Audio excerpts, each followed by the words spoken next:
Nebuchadnezzar, the king of Babylon, went with his army to Jerusalem. At this time, Jehoiakim, son of King Josiah, was the king of Judah. God allowed King Nebuchadnezzar to take over the city. Nebuchadnezzar took things from God's temple back to Babylon. He put them in the temple where he worshipped a false god. King Nebuchadnezzar told the man in charge of his leaders to bring some of the people to Babylon to serve in his palace. He wanted boys who were healthy, handsome, and good learners. Every day, King Nebuchadnezzar gave the boys a special diet. They had the same food and drink that the king had. The king planned to train the boys for 3 years before they became his servants. 4 of the boys from Judah were different than the others. They worshiped the Lord, the one true God. Their names were Daniel, Hananiah, Mishael, and Azariah. The man in charge of the boys gave them new Babylonian names. Daniel's new name was Belteshazzar. Hananiah's new name was Shadrach. Mishael's new name was Meshach. And Azariah's new name was Abednego.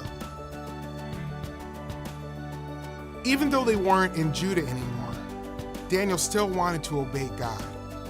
God's law told Daniel what he could and could not eat. Daniel was not allowed to eat some of the food from the king. Daniel asked for permission to eat other foods, but the man in charge was afraid. If you don't eat the king's food, you will get thin. You won't be strong like the other young men. The king might get angry with me and kill me, he said.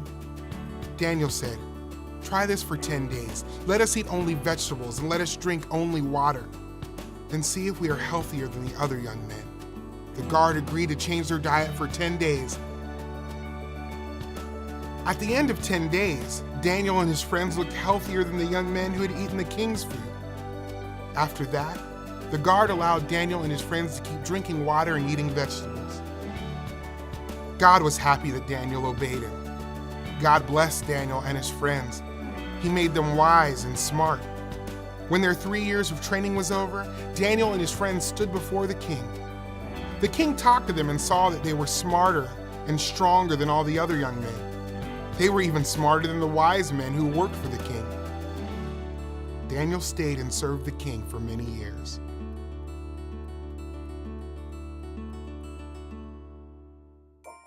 Daniel chose to obey God no matter what. God blessed Daniel and his friends. Daniel wasn't perfect, but he reminds us of someone who was.